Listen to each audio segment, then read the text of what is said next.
गुड़गांव की आवाज सामुदायिक रेडियो स्टेशन। नमस्कार दोस्तों, स्वागत है आपका आज के लाइव प्रोग्राम में जिसका नाम है आज के मेहमान। आज के मेहमान प्रोग्राम हम हर सप्ताह लेकर आते हैं बुधवार के दिन 11 बजे मेरे यानी चांदनी के साथ, जिसमें हम बात करते हैं किसी संस्था, किसी ऐसे इंसान की जो हमारे समाज में बदलाव लाने की कोशिश कर रहे हैं।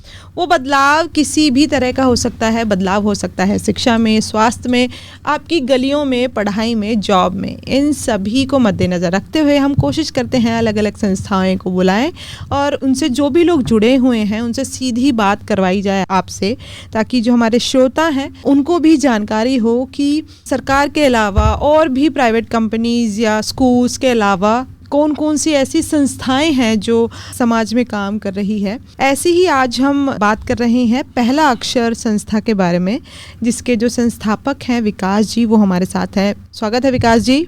चांदनी जी नमस्ते जी। और बहुत अच्छा लगा आपके पास यहाँ स्टूडियो में आके जी, और आपसे बातचीत करने के लिए हम काफ़ी उत्सुक थे जी।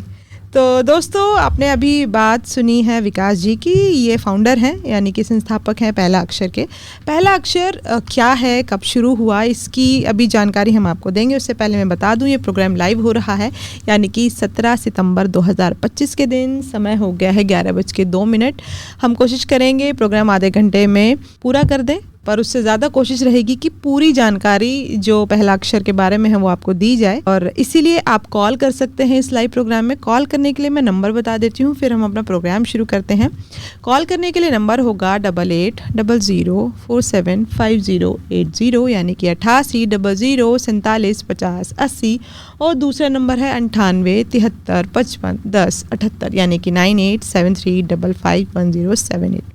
आप इस पर कॉल करिए और अब बात सुनिए। तो विकास जी, हम शुरू इसी से करते हैं कि पहला अक्षर के बारे में बताइए। क्या सफ़र रहा पहला अक्षर को शुरू करने का, है ना, और कब से संस्था काम कर रही है, किस मुद्दे पे काम कर रही है? उससे पहले मैं आपको कुछ अपने बारे में बताना चाहूँगा। मैं वंचित बच्चों की शिक्षा के लिए पिछले 10 सालों से जुड़ा हुआ हूँ जी। मेरी शुरुआत जॉब करते हुए लिटरेसी इंडिया के साथ एक वॉलंटियर टीचर बन के हुई थी। वहाँ पर मैंने वीकेंड पर 4 से 5 घंटे पढ़ाने का काम शुरू किया था उनके सैदुल्ला जाब के दिल्ली के सेंटर में जी। वहाँ बच्चे पढ़ते थे, पर 8वीं शिक्षा के बाद बच्चों को गवर्नमेंट से किताबें नहीं मिलती हैं, क्योंकि राइट टू एजुकेशन में 8वीं तक ही होता है। और उसके बाद कुछ बच्चे फुल टाइम स्कूल छोड़ के ओपन स्कूल जाते थे, कुछ बच्चे कॉलेज में चले गए जहाँ वो फुल टाइम कॉलेज या फुल टाइम स्कूल कर रहे थे। तो उनको फाइनेंशियल नीड होती थी, तो मैंने शुरू किया अपने आप से अपने पैसे दे के बच्चों की किताबें खरीदना, फीस वगैरह करने का काम जी। पर धीरे धीरे रिक्वायरमेंट्स बढ़ती गई। काफ़ी ज़्यादा ज़रूरतमंद बच्चे थे वहाँ पे जिनकी मदद करनी थी। तो मैंने अपने दोस्तों से, अपने सहयोगियों से, अपने ऑफिस के कोलीग से कुछ पैसे रेज करने शुरू किए उनको फंड करने के लिए। तो ऐसे करते करते धीरे धीरे काम बढ़ता गया, और एक दिन फिर हमने एक NGO में इसका काम स्थापित किया, जिसमें कि हम फंडिंग भी रेज करते थे जी। फिर 4 साल पहले मैं गुड़गांव शिफ्ट हुआ। अच्छा। तो मैं फिर भी लिटरेसी इंडिया के दिल्ली सेंटर पर जाता था, पर मैं सोच रहा था कि आने जाने के समय को इतना बर्बाद करने के बजाय अगर मैं उनके किसी गुड़गांव के सेंटर में चला जाऊं जी। और अभी मैं कुछ सोच ही रहा था, तो मैं रोज़ जब दफ्तर जाता था तो देखता था, या कहीं बाहर जाता था तो देखता था कि गोल्फ कोर्स रोड पर एक जगह है जहाँ 25-30 झोपड़ियाँ बनी हैं। उसमें 30-40 बच्चे अलग अलग उम्र के, 3 साल से लेके 4-5-6 साल, 10 साल, 14 साल तक के बच्चे इधर से उधर दिन रात घूम रहे होते थे। किसी भी समय आप निकलो, वो बिना किसी कार्य के सड़क पर या फुटपाथ पर घूम रहे होते थे। तो मेरा बड़ा मन किया कि इनके साथ कुछ पढ़ाई का कार्यक्रम किया जाए, और एक दिन मैं हिम्मत बांधकर उनकी झोपड़ियों में चला गया। मैंने सारे जो माता पिता थे बच्चों के, उनको इकट्ठा किया। हम एक जगह चारपाई में लगा के सारे बैठे जी। और मैंने बोला कि अगर मैं यहाँ आपको बच्चों को पढ़ाने आऊँ तो क्या आप इसमें दिलचस्पी रखेंगे, आप पढ़ाएंगे अपने बच्चों को जी। तो उन्होंने कहा हाँ जी सर, बिल्कुल पढ़ाएंगे। अगर आप यहाँ आके पढ़ा सकते हैं तो हम शौक से पढ़ाएंगे, पढ़ाइए, हम अपने बच्चों को भेजेंगे। तो मैंने कहा चलो आप सारे बच्चों को बुलाइए, अब उनसे भी एक बारी पूछ लेते हैं कि वो पढ़ेंगे कि नहीं। तो हमने बच्चों को बुला के पूछा, और वो बहुत ज़्यादा उत्सुक थे पढ़ने के लिए। तो मैंने कहा ठीक है, मैं कल सुबह 6 बजे आपके पास पहुंच जाऊंगा आपको पढ़ाने के लिए। तो सभी बच्चे इकट्ठा होकर बोले नहीं नहीं सर, 6 बजे मत आइए, आप 9:30 बजे आइए, हम 9:30 से पहले नहीं उठते हैं। तो मैंने कहा नहीं, ऐसा नहीं हो सकता है, क्योंकि मेरे को दफ्तर जाना होता है। अच्छा। मैं जॉब करता हूँ, तो मैं सुबह पढ़ा के घर जाके तैयार होके फिर दफ्तर जाऊँगा। जी। तो अगले दिन सुबह मैं 6 बजे वाइट बोर्ड और स्टैंड और चार्ट पेपर्स और नोटबुक पेंसिल वगैरह सब लेके वहाँ पहुँच गया। जी। और आप मानेंगे नहीं, 15 मिनट में करीब 20 बच्चे इकट्ठे हो गए। अच्छा। हमने वहाँ से फिर एक फटा हुआ तिरपाल लिया एक घर से और उसको फुटपाथ पे बिठाया। जी। और वहाँ से हमारी शुरुआत हुई। जी। और धीरे धीरे चलते चलते मैंने सोशल मीडिया पे डालना शुरू किया, तो आसपास की सोसाइटी से, कॉन्डोमिनियम से लोग हमारे साथ जुड़ने लगे। जी। और वॉलंटियर्स आ गए। फिर हमने उसके बाद टीचर्स भी हायर किए। फिर हमने एक अपनी झोपड़ी बना दी, जिसमें हमने उसको 3 कक्षाओं में बांट के वहाँ पढ़ाना शुरू किया। अच्छा। तो हमारे साथ कई वॉलंटियर जुड़े और अब हमारे पास खूब वॉलंटियर्स भी हैं और टीचर्स भी हैं पढ़ाने के लिए। और अभी इस समय पे हमारे पास जो वॉलंटियर्स काम कर रहे हैं, उनमें से कुछ ऐसे हैं जो मेरे साथ उसी समय से जुड़ गए थे। 1-2 महीने के अंदर ही कार्य शुरू करने के हम जुड़ गए थे। तो ये मैंने काम फरवरी 2023 में शुरू किया था। अच्छा। तो अभी मैं सब अपने वॉलंटियर्स के नाम तो नहीं ले पाऊंगा, पर कुछ वॉलंटियर्स के नाम ले लेता हूं, क्योंकि हमारे साथ काफ़ी लोग जुड़े हैं। तो अभी हमारे साथ रिचा हैं, दीपिका हैं, आरती हैं, दीपशिका हैं, मुकुल हैं, यामिनी हैं, शुभांकर, शरद, रितिका हैं और कई सारे और भी वॉलंटियर हैं। मैं हर एक के नाम तो नहीं ले पाऊंगा, पर अब हम सब मिलजुल कर एक साथ काम कर रहे हैं और इस काम को आगे बढ़ा रहे हैं। जी। तो आपने अभी वॉलंटियर्स का नाम लिया है ना, और आपने बताया कि झोपड़ी में आपने 3 कक्षाएं बना ली है और 2023 से आपने पहला अक्षर शुरू किया है। तो मतलब आप काम बहुत पहले से कर रहे हैं, पर ये पहला अक्षर शुरू 2023 में किया। पहला अक्षर मैंने एक्चुअली एस्टैब्लिश पिछले साल ही किया। इससे अच्छा। पहले एक और एनजीओ था, वो मेरे बचपन के मित्र का था, जिसको वो यूज नहीं करते थे, तो हमने उसमें काम शुरू किया था। अच्छा, पहले अच्छा। पर मुझे एक अपना एनजीओ बनाना था जिसमें एक रेलेवेंट नाम हो, पहला अक्षर जैसा नाम हो, और फिर हम उसको प्रमोट भी करना चाहते थे। तो वो मैंने पिछले साल अक्टूबर में बनाया और हम पिछले तकरीबन 10 महीने से पहला अक्षर में काम कर रहे हैं। अच्छा। पर काम वही है, काम वही जारी रहा है, वही टीम है, वही लोग हैं। जी। और हम सब वही लोग मिलकर काम कर रहे हैं। जी। तो पहला अक्षर में आप लोग शिक्षा पे काम कर रहे हैं। हाँ जी। और शिक्षा में आप किस उम्र से किस उम्र तक के बच्चों को अभी वहाँ पढ़ा रहे हैं? जैसे आपने 3 क्लासेस बोली, तो वहाँ क्या करवाया जाता है? हाँ, तो दुख की बात यह है कि जो हमने वहाँ झोपड़ी में अपना स्कूल बनाया था वो टूट गया था बाद में। अच्छा। क्योंकि वो जब सफाई का कार्य हुआ तो सारे लोगों की झोपड़ियाँ भी टूट गई और हमारी पाठशाला भी टूट गई थी। जी। तो अब हम एक और जगह से पढ़ाते हैं और हमारे 2 और सेंटर भी हैं। पर हमने जब शुरू किया तो हम चाहते थे कि हम शुरू से बच्चे को पढ़ाएं, शिक्षा दें। और शिक्षा देने के लिए बच्चों को जी, एक बार रोकना चाहूँगी आपको विकास जी। हमारे श्रोता जुड़े हैं, तेजराम कौशिक जी। हेलो। नमस्कार तेजराम कौशिक जी। नमस्कार जी, नमस्कार। विकास जी को भी हार्दिक अभिनंदन करता हूँ, नमस्कार करता हूँ सर। नमस्ते सर जी। बहुत बढ़िया आपने कदम उठाया है और बहुत अच्छा लगा सुन के आपकी बातें। धन्यवाद। ऐसे लोगों को सहायता करना और आपका जो है ना ये उद्देश्य भगवान पूरा करें, हमारा भी आशीर्वाद आपके साथ रहेगा। और दूसरी बात ये है कि इन लोगों के पेरेंट्स जो है ना बड़ी मुश्किल से मानते हैं। एक्चुअली मैंने भी कई बार ये देखा है कि वो भीख मंगवा के, कूड़ा चुगू बीन के, ये करके वो करके उसमें काम में राजी रहते हो। हाँ जी। तो थोड़ा ये जैसे आपने मतलब उठाया है कदम, बहुत ही अच्छा लगा और बहुत मेहनत आपने मतलब अपना सुबह का टाइम लेके दिया है। इट इज वेरी नाइस, बहुत अच्छा है। धन्यवाद सर। बट किस्मत से हमारे पास जो बच्चे हैं वो कंस्ट्रक्शन साइट पे काम करने वाले मजदूरों के हैं और 11 फैमिलीज के हैं। भाग्य से फॉर्चुनेट है कि हमारे जो भी ये बच्चे हैं इनसे इनके माँ बाप किसी से भीख नहीं मंगवाते या सड़क पर कुछ काम नहीं करवाते हैं। उस हिसाब से हमारे लिए एक अच्छा एक्सपीरियंस रहा है, क्योंकि वो काफी ज्यादा दुखद हो जाता है और उसमें से बच्चों को वापस लाना और भी मुश्किल हो जाता है। वो तो बहुत चैलेंजिंग हो जाता है। हाँ, बहुत मुश्किल हो जाता है। मैंने इसलिए जिक्र किया था कि मैंने देखा है कि हमारे या जैन मंदिर के हिसाब से जैन महावीर इंटरनेशनल के नाम से एक फर्म खोली हुई है, जैन समाज ने कुछ स्कूल खुलवाए हुए हैं। हाँ जी। तो उनके लिए मैंने कई बार देखा, ये कूड़ा बीनने वाले बच्चे आते हैं, ये भीख मांगने वाले आते हैं, इनको कई बार ट्राई किया, मतलब कई बार बुलाने के लिए बैग्स फ्री दिया, जूते फ्री दिए, ड्रेस फ्री दी, किताबें फ्री दी।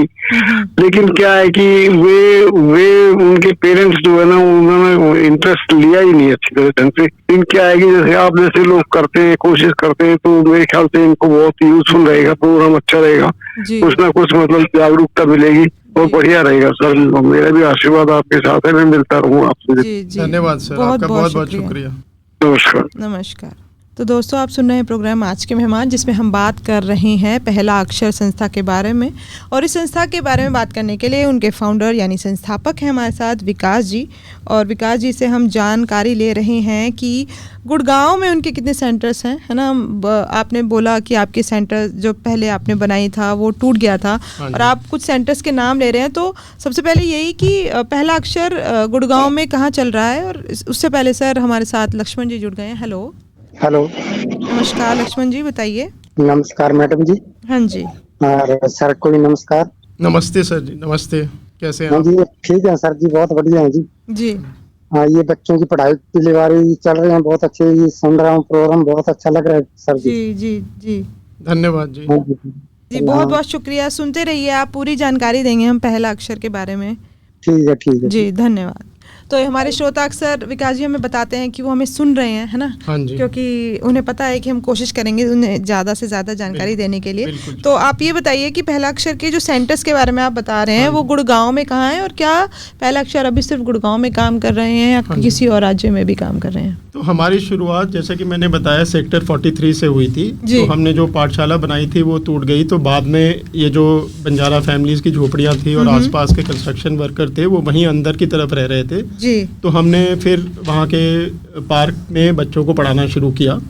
तो वहाँ हमारी पढ़ाई चलती है। वहाँ पर हमारे पास करीबन 50 बच्चे एनरोल्ड हैं और हर रोज तकरीबन 40 से 45 बच्चा वहाँ पर पढ़ने के लिए आता है जी। इसके अलावा फिर हमें और ज़रूरत महसूस हुई, क्योंकि इस तरह के ज़रूरतमंद बच्चे बहुत जगहों पे हैं और हमारे को ये छोटी छोटी पॉकेट्स में जाके इसलिए करना पड़ता है क्योंकि बीच में कई मेन रोड्स वगैरह आ जाती हैं। तो बच्चों के माँ बाप कंफर्टेबल नहीं फील करते कि बच्चों को बड़ी सड़क को अपने आप क्रॉस करना हो। तो वो थोड़ा पास भी होता है, पर अगर उसके बीच में कोई सड़क पड़ जाती है बड़ी तो वो झिझकते हैं जी। और चक्करपुर के आसपास के इलाके में कई कंस्ट्रक्शन साइट्स भी चल रही हैं और चक्करपुर में भी काफ़ी बच्चे हैं जो स्कूल नहीं जाते हैं जी। तो हमें लगा कि वहाँ पे भी ज़रूरत थी। तो हमने सेक्टर 28 में एक जगह किराए पे ली, करीब 1000 स्क्वायर फुट का हमारे पास अब एक पाठशाला है हमारी जी। उसमें हमने कंप्यूटर्स भी लगाए हैं, हमारे को एक रोटरी से प्रोजेक्टर भी मिला, हमने वो भी लगाया, हमारे टीवी लगे हुए हैं। वहाँ पे हम कंप्यूटर की शिक्षा भी देते हैं बच्चों को, और बच्चों के लिए बैठने की थोड़ी ठीक ठाक जगह हो जाती है।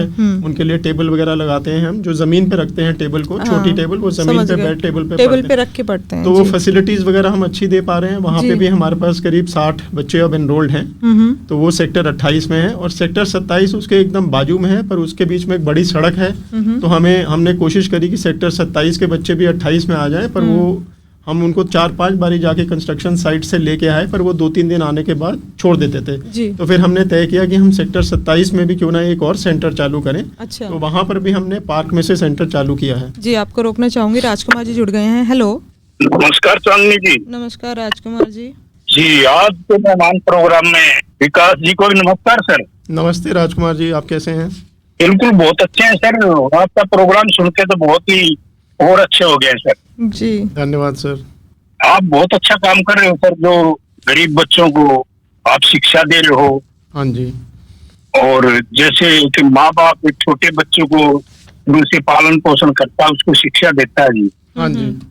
तो एक माँ बाप का भी रोल अदा कर रहे हो सर आप। माँ बाप तो बहुत अहम चीज़ होते हैं किसी भी बच्चे की ज़िंदगी में, तो हम इतना बड़ा रोल तो नहीं अदा कर रहे, पर हाँ कोशिश ज़रूर कर रहे हैं कि हम इन बच्चों के माँ बाप को शिक्षा की अहमियत समझा पाएँ, ताकि वो अपने बच्चों को रेगुलर तरीके पर हमारे स्कूलों में भेजें, हमारी पाठशालाओं में भेजें, जहाँ से कि हमारी उम्मीद है, और हमारे सारे जो वॉलंटियर्स और हमारी टीम है, हम सबकी एक ही उम्मीद है कि हम इन बच्चों को फॉर्मल एजुकेशन के सिस्टम में डाल पाएँ कभी ना कभी, जो NGO के चल रहे स्कूल हों या गवर्नमेंट स्कूल हों, हम वहाँ डाल पाएँ।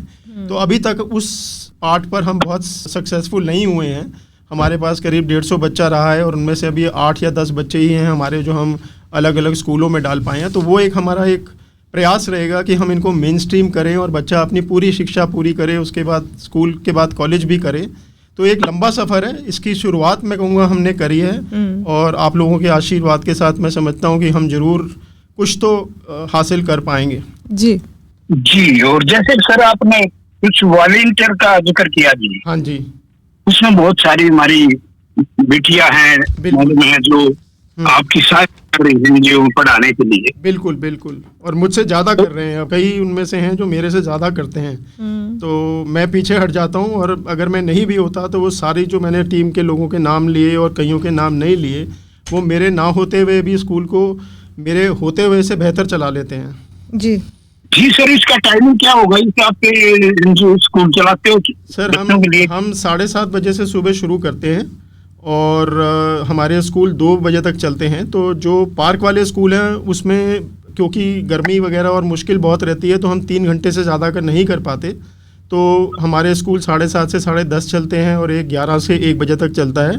और जो हमारा सेंटर है जहां हमने जगह ली हुई है, वो हम 9 बजे से लेके 2-2:30 बजे तक चलाते हैं, और सोमवार से शनिवार तक 6 दिन चलता है। कम से कम छुट्टियां होती हैं, जो बड़े त्यौहार हैं हम उन्हीं पे छुट्टियां रखते हैं, बाकी सब दिनों पे हम पढ़ाते हैं बच्चों को। और जो वॉलंटियर हमारे साथ जुड़ना चाहें तो हम बहुत ही खुश होंगे अगर और लोग आगे बढ़कर हमारा साथ देने की कोशिश करें तो। जी, और जैसे कि सर आप पढ़ाते हो जी गरीब बच्चों को, हाँ जी, तो उसमें हमारे यहाँ बहुत सारे किराएदार लोग भी रहते हैं, गुड़गांव में तो बहुत सारे लोग हैं। हाँ जी, क्या कोई बच्चा वहाँ से पढ़ना आता है आपके पास आए तो वो भी पढ़ सकता है क्या सर? हम किसी को मना नहीं करते सर। हमारे पास कई बच्चे ऐसे हैं जो स्कूल भी जाते हैं, वो हमारे से अपनी डिफ़िकल्टी समझने के लिए, मुश्किलें जो उनको मैथ्स में आ रही हों, इंग्लिश में आ रही हों, या एक्स्ट्रा पढ़ने के लिए वो हमारे पास आ जाते हैं। हम उनको हमेशा वेलकम करते हैं, चाहे वो बच्चा हफ्ते में 1 दिन भी आ पाए, हम उनको आने देते हैं।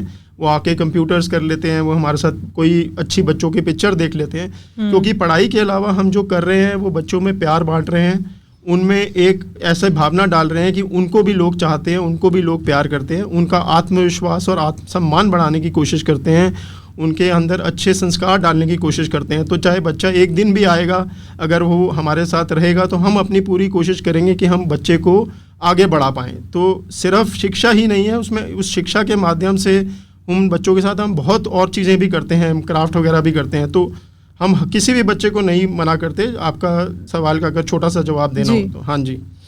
और विकास जी, जैसे कि पढ़ाई के साथ साथ मेरा एक छोटा सा सवाल हो रहा है, जैसे कि उनको किताबें, पेन, कापी, जूते, ड्रेस, तो ये भी प्रोवाइड करते हो सर? सर सारी स्टेशनरी वगैरह, पेन, पेपर, कलर, सब बैग, ये सब चीज़ें हम बच्चों को देते हैं। और कभी कभी हम बच्चों को खाना भी खिला लेते हैं। हम हर रोज़ नहीं कर पाते क्योंकि हमारे पास फंडिंग सीमित है और हम फोकस पढ़ाई पे करना चाहते हैं जी। पर छोटी मोटी चीज़ें आमतौर पे कई बार डोनर्स आते हैं जो अपनी तरफ से देना चाहते हैं बच्चों को, वो हम ये ध्यान रखकर कि पढ़ाई में कोई अड़चन ना है, समय ख़राब ना हो, हम वो डोनर्स को भी अलाउ करते हैं आके बच्चों में बांटने के लिए, या हम उनके बिहाफ पे बच्चों में बांट देते हैं। जी जी विकास जी, आपको नमस्कार करता हूँ जी। मैं बहुत अच्छा काम करे, और आपके वॉलंटियर जो भी जितने भी है उनको भी नमस्कार कर रहा हूँ सर मैं। बहुत बहुत धन्यवाद सर आपका। जी बहुत बहुत शुक्रिया राजकुमार जी जुड़ने के लिए। तो राजकुमार जी ने बहुत अच्छे सवाल किए, और उसी में मैं कुछ सवाल और जोड़ देती हूँ। जैसे आपने टाइमिंग बताई, पर आपने एक चीज़ और उसमें बताया कि पार्क में भी आप स्कूल चलाते हैं, है ना? एक तो वो कहाँ पे चलते हैं आपके स्कूल जो पार्क में है? सेंटर सिर्फ 28 और 27 में है? नहीं, वही मैंने बताया, जो 43 का है वो हम जो झोपड़ी में हमने अपना स्कूल खोला था, टूटने के बाद वो पार्क में ही चलता है। अच्छा। और सेक्टर 28 में है हमारा 1000 स्क्वायर फुट की जगह है जिसमें हम चला रहे हैं, जिसमें लाइट, इंटरनेट वगैरह सब कुछ है, कंप्यूटर्स हैं। और सेक्टर 27 में भी पार्क में से ही चलता है। अच्छा। तो हम तो चाहते हैं कि हम पार्क में भी बैठ के 6-7 घंटे पढ़ा लें। अच्छा। पर मुश्किल ये हो जाती है कि बच्चों के लिए बाहर पार्क में बैठना गर्मी सर्दी में बिल्कुल बिल्कुल 3 घंटे के आगे थोड़ा ज़्यादा मुश्किल हो जाता है। तो हम आधा पौना घंटा तो आगे पीछे खींच लेते हैं, पर तकरीबन उतना ही पढ़ा पाते हैं एक बारी। जी समझ गए। और इसमें जो एडमिशन आप करवाते हैं बच्चों का, कोई फीस वगैरह भी है? नहीं, हम बच्चों से 1 पैसा भी नहीं लेते हैं जी। और बच्चों को जो भी हम पढ़ाई की जो साधन है वो सारे फ्री में प्रोवाइड करते हैं। और छोटी मोटी चीज़ें जैसे कि हमने कहा बैग, कभी वाटर बॉटल, कभी छतरी, छोटी मोटी चीज़ें जैसे डोनर से मिल जाती हैं हम वो दे देते हैं। कभी कभी हम अपनी तरफ से भी खरीद के देते हैं। तो बच्चे को हमारे को 1 पैसा भी नहीं देना होता जी। और अभी जो पहला अक्षर है वो गुड़गांव में ही काम कर रहे हैं फिलहाल। हम पढ़ाई वाला जो पहला अक्षर का नुक्कड़ पाठशाला चला रहे हैं वो गुड़गांव में है, पर जो हम दूसरा काम जो मैंने शुरू किया था जहाँ से लिटरेसी इंडिया में, अच्छा, बच्चों की किताबें स्पॉन्सर करने का और स्कूल कॉलेज की फीस का, तो वो दिल्ली और गुड़गांव दोनों में होता है। अच्छा। तो मेरा दिल्ली में नेटवर्क है, सैदुल्ला जाब में, मोहम्मदपुर में, जहाँ पे लिटरेसी इंडिया के सेंटर चलते थे।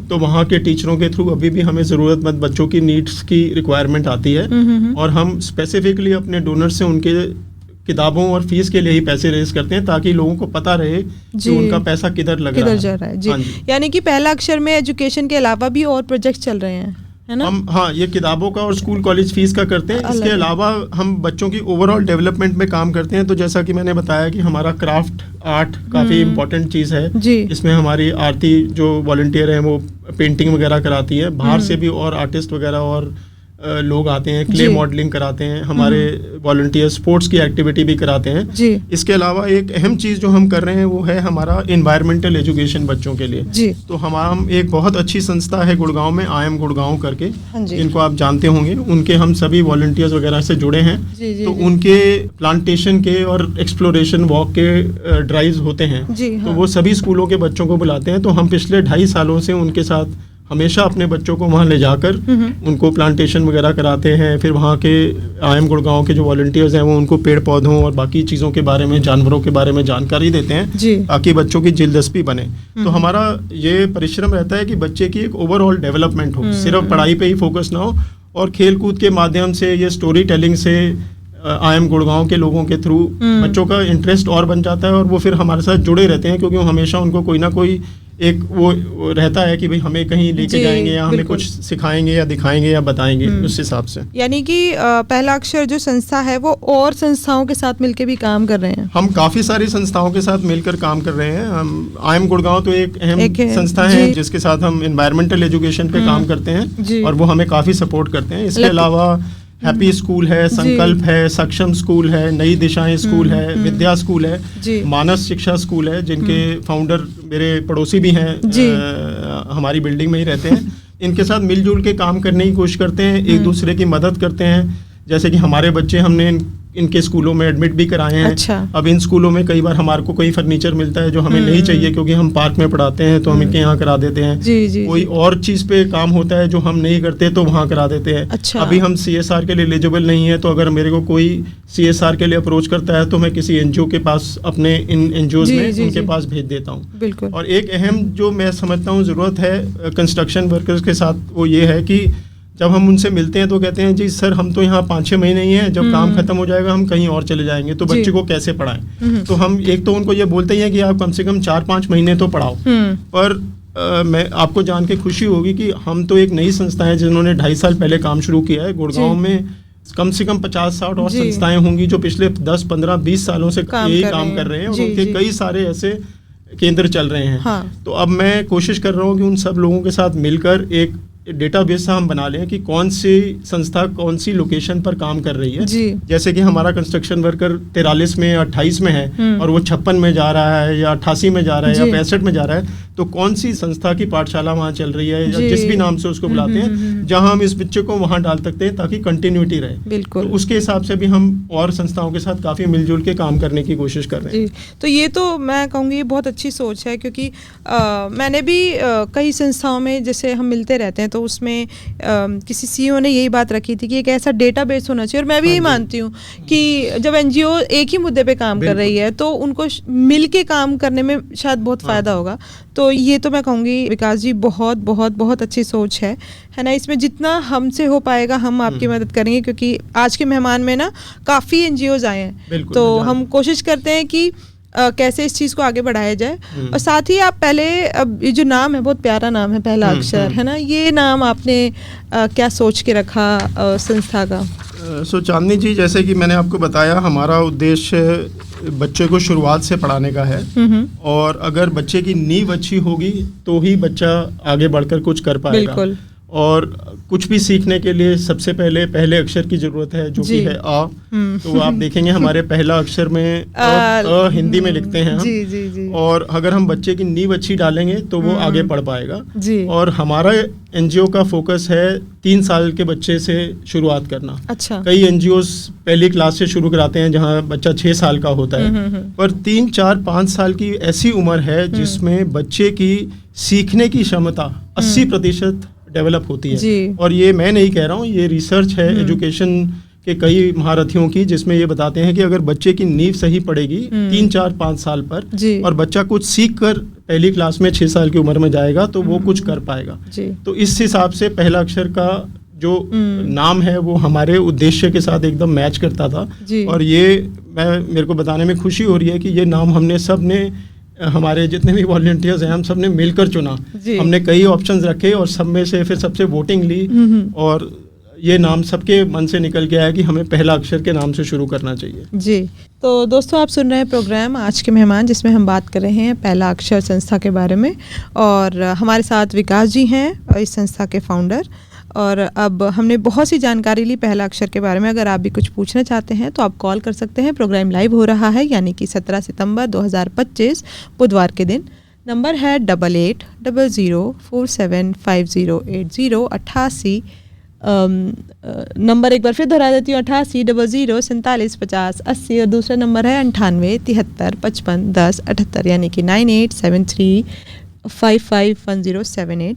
वैसे तो नंबर याद ही होगा हमारे श्रोताओं को। विकास जी, आप अपने थोड़े टीम के बारे में बताइए। आपने वॉलंटियर्स बोले, वॉलंटियर्स कुल कितने हैं, और आपके रेगुलर जो टीचर्स हैं जो पढ़ा रहे हैं वो कितने आपके टीम मेंबर्स हैं, और क्या चैलेंज आता है आपको या आपकी टीम को? हाँ जी, तो पहले मैं टीचर्स के बारे में बता देता हूँ। हमने शुरू किया था 1-2 टीचर्स रखने थे। आज हमारे पास 6 टीचर्स ऑलरेडी है और हमने 2 और हायर किए हैं जी। और एक हमारे कंप्यूटर के लिए हमने अभी जो शुरू किया काम, उसके लिए हमने कंसल्टेंट टीचर रखी हैं। वो फुल टाइम नहीं है, पर वो आके रेगुलरली हमारे स्कूल में पढ़ाया करेंगी जी। और जहाँ वॉलंटियर्स का सवाल है, मैंने कुछ नाम लिए थे। हाँ। हमारे साथ करीबन 14-15 वॉलंटियर जुड़े हुए हैं, जिनमें से 4-5 रेगुलर हैं जो 5 से 6 दिन हफ्ते में पहला अक्षर के साथ लगाते हैं और सुबह से लेकर दोपहर तक का पूरा समय अपना उसमें लगा देते हैं। तो काफ़ी शिद्दत के साथ, काफ़ी पैशन के साथ, काफ़ी कमिटमेंट के साथ हमारी पूरी टीम काम करती है। और जैसा कि मैंने पहले बोला, अगर मैं नहीं भी होता तो मुझे बड़ा अच्छा लगता है जब वो मुझे वीडियो और फोटोज़ वगैरह पोस्ट करते हैं, जो एक्टिविटी हो रही होती है। जब मैं समझो इंडिया से भी बाहर गया हूँ या दिल्ली से बाहर गया हूँ, तो हमारा काम चलता रहता है, क्योंकि अब मैं ही नहीं हूँ, अब मेरे साथ मेरे पूरे साथी हैं जो हम मिल के काम कर रहे हैं। जहाँ तक परेशानियों का सवाल है, उसमें सीमा जी का कॉल आ गया है। हेलो नमस्कार। नमस्कार नमस्कार सीमा जी, कैसी हैं आप? मैं ठीक हूँ, ठीक है। और जो सर आए हुए हैं आज के मेहमान, उनको भी नमस्कार है। और मैंने पूरा प्रोग्राम सुना है, तो मैं उसके लिए उनको धन्यवाद देना चाहती हूँ जो वो काम कर रहे हैं, इतना अच्छा काम जो कर रहे हैं। धन्यवाद उसके लिए उनको धन्यवाद देते हैं जी। बहुत बहुत शुक्रिया सीमा जी। तो सर, ये हैं हमारे श्रोता जो कुछ सवाल भी करते हैं, और कईयों को जब बहुत अच्छा लगता है, क्योंकि आपने जिस तरीके से बताया भी है कि आप जाके बोर्ड लेके उनके घर पे पढ़ा रहे हैं, तो एक्चुअल में ये बात बहुत अच्छी है। और बहुत बहुत शुक्रिया हमारे श्रोताओं का जो कॉल करके हमें बताते भी रहते हैं कि आपने प्रोग्राम सुना है ना। सवाल ना भी हो तो कोई बात नहीं, पर ये कॉल भी मुझे तो बहुत तसल्ली दे देता है जी। तो आप बता रहे थे कि क्या वॉलंटियर्स और टीचर्स के बारे में? हाँ, आप में से पूछ रहे थे कि उनको क्या परेशानी आती है, चुनौती आती है। सबसे बड़ी चुनौती जो है चांदनी जी, वो ये है कि पेरेंट्स को शिक्षा का महत्व समझाना और उनको बताना कि बच्चे को पढ़ाना ज़रूरी है और क्यों ज़रूरी है और उससे क्या फ़र्क पड़ सकता है। जैसा कि मैंने पहले कहा, पेरेंट्स इन्वॉल्व नहीं होते, वो समझते हैं कि भविष्य उनका ख़राब है या जैसा भी है, उनके बच्चों का नहीं बदल सकता। कई बार मुझे इतना दुख लगता है कि एक अच्छा पढ़ने वाले विद्यार्थी के सामने उसके माँ या बाप बोल देते हैं कि ये पढ़ लिख कर क्या करेगा, इसने करनी तो मजदूरी ही है या इसने ये सड़क की दुकान ही लगानी है। तो सबसे बड़ी चुनौती हमारी जो है वो पेरेंट्स के लिए है। और पेरेंट्स की इसमें बच्चे का कोई दोष नहीं है, क्योंकि अगर हमारा आपका बच्चा भी था, मैं उनको समझाता हूँ कि मेरा लड़का 27 और 24 साल का है, 2 बच्चे हैं, दोनों अच्छा पढ़ गए हैं। अगर मैं उनको मौका देता तो वो भी स्कूल ना जाते और वो अनपढ़ रह जाते आज तक। तो बच्चों को समझाना, कभी डांटना, कभी प्यार करना, कभी लालच देना, या मारना भी पड़े तो मारना पड़ेगा, मतलब माँ बाप कर सकते हैं, वो मारने का काम हम नहीं करते हैं। तो वो सब करना जरूरी है, तभी बच्चा पढ़ेगा, नहीं तो बच्चा नहीं पढ़ेगा। बच्चे को आप उसको ऑप्शन दे देंगे तो वो नहीं पढ़ेगा। दूसरा ये है कि आज 2.5 साल के बाद भी जब हम जाते हैं पढ़ाने के लिए, तो मुझे मेरे वॉलंटियर्स को उनके घरों में जा के बच्चों को चारपाई के नीचे से पकड़ के निकाल के लाना पड़ता है। उनके ऊपर हम पानी का छिट्टा मारते हैं उनको उठाने के लिए, फिर उनको गोदी में उठा के लाते हैं। तो 2.5 साल हो गया, पर हमें वो परिश्रम अभी भी चालू रखना पड़ता है। हमें कंस्ट्रक्शन साइट्स पे जा के बच्चों को बुला के लाना पड़ता है। दूसरा जो चैलेंज है हमारा है वो कंटिन्यूटी का। जैसे कंस्ट्रक्शन वर्कर है, वो आज यहाँ है, महीने बाद कहीं और चले गए, तो उसका चैलेंज है, जिसका मैंने कहा कि हम कोशिश कर रहे हैं सोल्यूशन ढूंढने की। एक और जो बड़ा चैलेंज चैलेंज आज के टाइम में बन गया है वो मोबाइल फ़ोन का है। इन बच्चों के हाथ में माँ बाप के पास 1 या 2 स्मार्टफोन जरूर हैं आज की डेट में। डेटा हिंदुस्तान का सबसे सस्ता है, तो ये एक अच्छी चीज़ के लिए भी इस्तेमाल हो सकता है और ख़राब तरीके से भी। और बदकिस्मती से ये ख़राब चीज़ों के लिए इस्तेमाल हो रहा है। बच्चे रात भर बैठ के वीडियो देखते हैं, सुबह उठते नहीं हैं। सुबह उठते ही बच्चे के हाथ में मोबाइल फ़ोन होता है। अगर आप बच्चे के हाथ में मोबाइल फ़ोन दे दोगे प्रोग्राम देखने के लिए, तो कौन सा बच्चा स्कूल में आएगा? तो ये मोबाइल का मैनेज करना अब ये भी पेरेंट्स की रिस्पॉन्सिबिलिटी है, उनको करना पड़ेगा। पर ये एक बहुत बड़ा चैलेंज बन गया है। एक और चैलेंज जो आ रहा है हमारे को मेन स्ट्रीमिंग में, एक तो माँ बाप बच्चों को नहीं डाल रहे या पुश नहीं कर रहे। दूसरा है कि डॉक्यूमेंटेशन जो है, आधार कार्ड बनवाना, परिवार पहचान पत्र बनवाना, उनका बर्थ सर्टिफिकेट होना, उनका बैंक अकाउंट खोलना, ये सब ज़रूरी चीज़ें हैं गवर्नमेंट स्कूलों में एडमिशन कराने के लिए। तो कुछ NGO के स्कूल तो हमारे एडमिट कर लेते हैं हमारे बच्चों को, पेपर कम भी होता है, पर उनको इवेंचुअली पेपर चाहिए।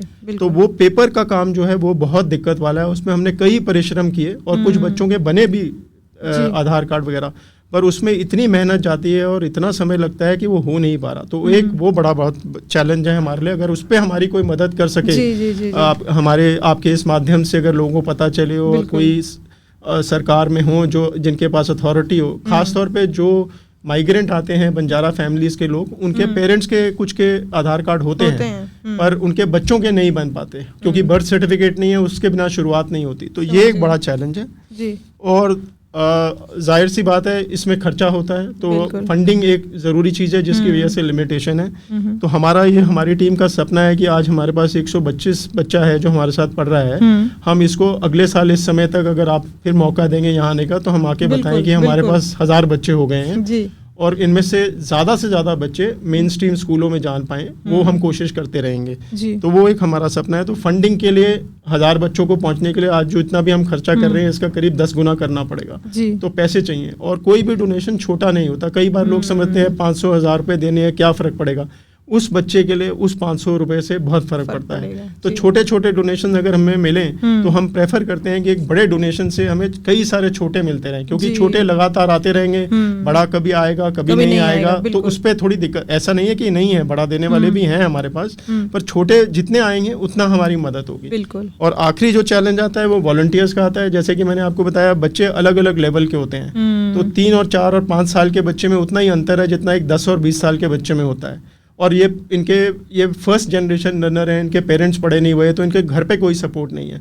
तो इनको अटेंशन देने के लिए हमें ज़्यादा से ज़्यादा टीचर्स चाहिए होते हैं, ताकि कम से कम बच्चा एक टीचर के पास हो और वो उसको अच्छा ध्यान दे पाए। तो हमें उसके लिए वॉलंटियर्स की भी बहुत ज़रूरत है। तो अगर आपके माध्यम से हमें फिर कोई वॉलंटियर्स अप्रोच करते हैं तो वो हमें बहुत मदद देगा। जी, तो विकास जी, वॉलंटियर्स पे बात कर लेते हैं। अगर कोई भी हमारे जो इस प्रोग्राम को सुन रहे हैं, हमारे श्रोता या उनके जो फैमिली मेम्बर्स होंगे, आपकी संस्था से जुड़ना चाहते हैं, है ना, और आपने बताया कि आपके जो सेंटर्स हैं जहाँ पे वॉलंटियर्स चाहिए होंगे वो सेक्टर 27, सेक्टर 28 और सेक्टर 43 है ना, यहाँ पे वॉलंटियर्स चाहिए। तो किसी को भी अगर आपकी team as a volunteer join करनी है, एज अ इंटर्न ज्वाइन करनी है, एज अ जॉब भी चाहिए उन्हें, तो कोई ऐसा माध्यम जिससे वो आपसे कनेक्ट हो पाए और डायरेक्टली बात हो पाए? हमारा इंस्टाग्राम चैनल है पहला_अक्षर जी, हमारी वेबसाइट है पहला अक्षर की, हमारा फेसबुक का पेज है पहला अक्षर, हमारा यूट्यूब चैनल है, और फिर उसके बाद मेरा फ़ोन नंबर है जो मैं आपको अभी दे देता हूँ अगर आप चाहें, और हमारा लिंक्डइन प्रोफाइल भी है, तो लोग हमारे से लिंक्डइन पे भी कनेक्ट कर सकते हैं जी। मेरा नंबर अगर आप चाहें तो मैं बोल देता हूँ। मेरा नंबर है 99530 88899 99530 88899। तो आप कभी भी मुझे व्हाट्सएप कर दीजिए, मैं तुरंत आपको जवाब दूंगा और हम मिलेंगे। और जहाँ तक वॉलंटियर्स का सवाल है चांदनी जी, सिर्फ 43, 27 और 28 में वॉलंटियर्स नहीं चाहिए। अच्छा। आज हम चाहते हैं कि हम अपना एक्सपैंड करके, जैसे मैं बंजारा मार्केट में गया, वहाँ पे बच्चे हैं जो हमारे वहाँ चले गए थे, वो चाहते हैं हम स्कूल शुरू करें, पर अभी दिक्कत ये है कि हमारे पास वहाँ के वॉलंटियर नहीं है। तो अगर कहीं के भी वॉलंटियर्स गुड़गांव में हैं और वो काम करना चाहते हैं, हम एक और पाठशाला चालू करने के लिए तैयार हैं। तो हम वहाँ जाके अपने इसी मॉडल को रेप्लिकेट करके एक और शुरू कर देंगे, जो कि वो वॉलंटियर उसको स्पीयर हेड कर सकता है। 2 या 3 वॉलंटियर मिल जाएं तो अच्छा रहेगा, क्योंकि मिल के काम करना थोड़ा आसान हो जाता है। तो हम कहीं पर भी गुड़गांव में शुरू करने के लिए तैयार हैं, अगर वॉलंटियर्स हमारे को मिलते हैं तो जी। तो दोस्तों, आपको विकास जी ने नंबर दिया है, और जितने भी सोशल मीडिया अकाउंट हैं आप उस पर जाकर पहला अक्षर के बारे में पूरी जानकारी ले सकते हैं। नंबर बता चुके हैं विकास जी। अगर आपको ये नंबर चाहिए, आप गुड़गांव की आवाज़ के ऑफिस के नंबर पे कॉल करके भी ये नंबर हमसे कभी भी ले सकते हैं। और ये नंबर पहला अक्षर की वेबसाइट पे भी होगा, है ना? हाँ जी, बिल्कुल जी। बिल्कुल है, हमारे मेरा नंबर है। और आप जब कनेक्ट करेंगे तो हम आपको अपने वॉलंटियर्स के साथ, टीम के साथ, सबके साथ कनेक्ट कर देंगे, ताकि आप आके किसी भी समय हमारा सेंटर भी देख सकते हैं, हमारा पढ़ाने का तरीका, और देखकर आपको अच्छा लगेगा तो आप हमारे साथ ज्वाइन करेंगे। तो आप जैसे वॉलंटियर्स बुलाएंगे तो उनको थोड़ी ट्रेनिंग दी जाएगी? बिल्कुल देंगे, हम ट्रेनिंग देते हैं। हमारे पास करिकुलम है, जैसे कि NAP की 2020 की पॉलिसी है, नेशनल एजुकेशन पॉलिसी, उसमें ECE है, अर्ली चाइल्ड एजुकेशन, जो हम 3, 4 और 5 साल के बच्चों के लिए फॉलो करते हैं। अच्छा। और फाउंडेशनल लिटरेसी और न्यूमरेसी का एक प्रोग्राम है, जिसमें पहली, दूसरी और तीसरी क्लास के बच्चों को हिंदी और मैथ्स पढ़ाने का तरीका बताया जाता है। और उसका हमारे पास पूरा कोर्स मटेरियल, करिकुलम टीचरों को पढ़ाने के लिए भी है। तो वो भी हम एक काम करते हैं, हम अपनी टीचर्स की ट्रेनिंग भी करते हैं, और उसमें भी हमें दूसरे NGOs के लोग मदद देते हैं। वो एक और एरिया है जिसमें हमने कई बारी लोगों से हेल्प ली है। तो हम टीचर्स को ट्रेन करेंगे, और इतना मुश्किल नहीं है। मैं भी कभी पढ़ाता नहीं था। ऐसा नहीं है कि आपको पढ़ाना आना चाहिए, आपका मन से जज्बा होना चाहिए कि आप इन बच्चों के लिए कुछ करना चाहते हैं, और आप सीख जाएंगे। ये बच्चे, जैसे आप अपने बच्चे को जब पैदा होकर 3-1 साल का होता है, आप उसको कुछ बिल्डिंग ब्लॉक्स देते हैं, कुछ शेप्स देते हैं, कुछ कलर्स देते हैं सीखने के लिए, उसी तरीके से आपने बच्चे को शुरू करना है। और आप धीरे धीरे जब बच्चे को सीखेंगे तो आपको दिख जाएगा कि आप क्या पढ़ा रहे हैं, जो काम कर रहा है, क्या नहीं कर रहा काम, तो आप अपना तौर तरीका बदलाव कर सकते हैं। पर हम पूरी गाइडेंस देंगे। और इसमें अगर कोई भी आते हैं वॉलंटियर करने, तो क्या समय देना होगा और किस दिन? हम सिर्फ ये कहते हैं कि अगर आप 1 घंटा भी देना चाहते हैं, 1 घंटा एक दिन पे भी देना चाहते हैं तो भी चलेगा, पर आप एक निश्चित टाइम दे दें कि हम इस समय इस दिन आएंगे, ताकि हम अपना स्केड्यूल बना लें। क्योंकि और वॉलंटियर्स भी आते हैं, तो ये नहीं है कि आपको 5 दिन या 6 दिन आना है या 5 घंटे आना है। आपको अगर हफ्ते में 2 दिन देने हैं, 1 दिन भी देना है, 1 दिन पे आके 1 घंटा या 2 घंटे पढ़ाना है, आप एक फिक्स समय दे दीजिए, एंड हम उसको स्लॉट कर देंगे, ताकि बाकी टीचरों से वो क्लैश नहीं हो, और आपको कुछ बच्चे असाइन हो जाएं जो आप आके हर हफ्ते एक बार ही उनको पढ़ाएंगे। और आप उनको कुछ नया भी सिखा सकते हैं, जो मतलब एकदम एजुकेशन से लिंक नहीं हो। आपको कोई और कला आती है, कुछ और आता है, आप उनको सिखाना चाहते हैं, वो भी कर सकते हैं। जी। तो दोस्तों, अगर कोई भी चाहते हैं कि अपना खाली समय, जो अक्सर हम फ़ोन के आगे बैठ के है ना बिता देते हैं, कि आप पढ़ाएं बच्चों को, और ये डर है कि पढ़ाना नहीं आता, तो मैं यही कहूँगी कि ऐसे वॉलंटियर करिए, जाइए वहाँ पे। अक्सर जो भी NGO आपको बुलाती हैं, वो आपको ट्रेंड करती हैं, आपके साथ टीचर्स होते हैं, उनके एम्प्लॉयज़ होते हैं, वो आपका पूरा साथ देंगे। तो अपना टाइम जो है ऐसे कामों में लगाइए, इससे आप इंस्टाग्राम और इस पे जो टाइम ख़राब होता है, इससे थोड़े दूर होंगे, और एक बहुत अच्छी खुशी मिलेगी बच्चों से जुड़ाव महसूस करके। जाते जाते विकास जी, आपसे पूछ लेते हैं, आपने जैसे बताया कि आप जॉब करते थे, है ना, अभी आप क्या कर रहे हैं? जॉब के साथ चल रहा है, और कैसा चल रहा है आपकी अगर जॉब है तो? मैंने काफ़ी साल तो जॉब के साथ साथ काम किया, पर पिछले साल मैंने निश्चय किया कि मैं सोशल एंटरप्राइज की तरफ जाना चाहता हूँ। अच्छा। तो मैंने अपनी जॉब से इस्तीफा दे दिया था अमेरिकन एक्सप्रेस में। अच्छा। तो मैं अप्रैल में रिलीव हो गया था। फिर मैंने एक सोशल लीडरशिप का कोर्स भी किया, India leadership for social sector के साथ, इस उम्मीद में कि मुझे कोई एक साथ में नौकरी मिल जाएगी सोशल सेक्टर में, और स्पेसिफिकली एजुकेशन में करना चाहता था। जी। तो अभी तक उसमें मैं बहुत सक्सेसफुल नहीं हुआ हूँ। मैं प्रोजेक्ट वर्क कर रहा हूँ 2-3 NGOs के साथ एजुकेशन को लेकर। अच्छा। और बाकी ज़्यादा समय मैं अब पहला अक्षर में ही लगाता हूँ। हो सकता है कि कुछ समय के लिए मैं सोशल सेक्टर में जॉब भी करूँ, पर ये काम चलता रहेगा। और अब मुझे पूरा विश्वास है, कॉन्फिडेंस है कि ये चलेगा, क्योंकि हमारे जो वॉलंटियर्स हैं, जैसे कि मैंने आपको बताया, रिचा, आरती, दीपशिका, दीपिका वगैरह, मुकुल, और ये सब हमारे साथ पक्के जुड़े हुए हैं, जो इसको हम अपना ही है। अब ये सिर्फ मेरा नहीं है, ये हम सबका है। तो वो इक्वल ओनरशिप के साथ हम काम करते हैं। हमने एक कमेटी बनाई है जो डिसीजन लेती है। डिसीजन मैं नहीं लेता, हम सारे मिल के लेते हैं। तो वो चलाते रहते हैं, तो मैं इसको सपोर्ट करता रहता हूँ और एक्टिविटीज़ करता हूँ। तो अगर मैं कुछ समय के लिए थोड़ा कम समय भी दूंगा तो भी ये चलेगा। अच्छा, यानी कि आप पूरी तरीके से आप पहला अक्षर में ही आ गए हैं। हाँ जी। जी, तो बहुत बहुत शुक्रिया विकास जी आने के लिए। और मुझे लगता है कि हमने पूरी जानकारी जो पहला अक्षर के बारे में है वो दे दी है ना? हाँ जी। और अगर हमारे दोस्तों को कोई भी सवाल है या फिर पहला अक्षर से जुड़ना चाहते हैं, तो आप पहला अक्षर की वेबसाइट पे जाइए, सोशल मीडिया अकाउंट पे जाइए, या फिर गुड़गांव की आवाज़ के ऑफिस के नंबर पे कॉल करके विकास जी का नंबर हमसे भी ले सकते हैं। और अगर आप पहला अक्षर की वेबसाइट पे जाते हैं तो उनका नंबर वहाँ पे भी है। तो विकास जी, जाते जाते कुछ कहना चाहेंगे? नहीं, मैं आपका शुक्रिया करना चाहूँगा कि आपने हमारी आवाज़ को दर्शकों तक पहुँचाया है जी। और जैसा कि मैंने कहा, हम अभी बच्चे हैं, हमने 2.5 साल पहले ये शुरू किया है। यहाँ संस्थाएं हैं जो 15-20 साल से काम कर रही हैं। मैं एक स्पेसिफिक नाम लेना चाहूँगा मिसेस कपूर का, जो हैप्पी स्कूल चलाती हैं। वो मेरी गुरु हैं। अच्छा। वो करीब 80 साल से ऊपर की हैं। अच्छा। और उन्होंने भी ऐसे ही सड़क पर फुटपाथ से शुरुआत की थी 25 साल पहले। वो आज तक शिक्षा से जुड़ी हैं।